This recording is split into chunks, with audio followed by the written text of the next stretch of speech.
I climbed to Masters with a brand new account by only playing Reroll comps. This is how to play Reroll comps like a challenger. Have you ever been in this situation where you hit your entire Reroll board, but you still lose to other boards and go bot 4? This is a concept that a lot of low rank players struggle to understand, and that is that when you play a Reroll comp, you are actually on a timer, because any balanced 3-course Reroll comp will not be able to beat a level 9 board capped out with 2-star legendaries. One of the main strengths of playing a Reroll comp is that you're spending your resources faster than everyone else and getting a stronger board earlier, so that your board is strong enough to be able to win a lot of fights, while the other players are still saving their resources in order to roll down on level 8 or go straight to level 9. But how does this translate into gameplay? Well, this means that you have to be constantly dropping below 50 gold in order to hit certain upgrade thresholds that will help your reroll comp be able to streak or at least win a lot of fights. So what this does is that it allows you to win more matches earlier, which means you have higher HP, and a lot of times if your HP is high enough, you are basically guaranteed a top 4. The second thing that this does is that you are doing more damage to players who are greeding their resources. So have you ever seen a situation where a player is on his last life but he somehow manages to turn it back and makes a big comeback with an insanely capped out level 9 board? That is what you're trying to prevent other people from doing.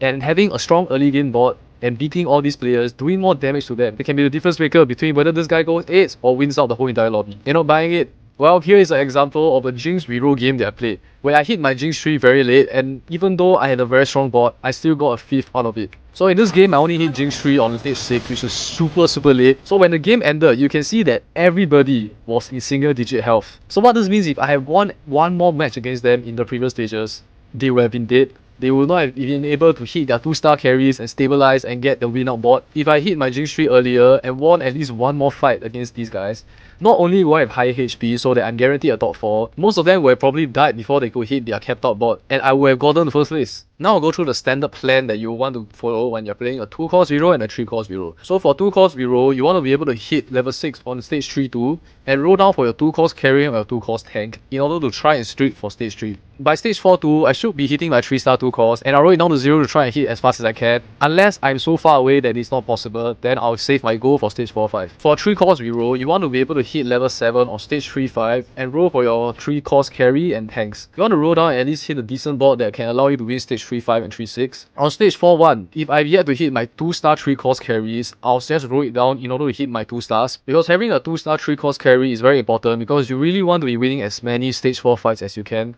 And on stage 5-1, I'll expect to hit my 3-star 3-course carries, which means you are rolling down to 0 and trying to hit it then. So just remember, when you're playing a reroll comp, you're on a timer. You want to spend your resources fast to get a strong board early in order to save HP and do more damage to players before they're able to hit their capped out endgame board. So maybe now you can also be like me and say that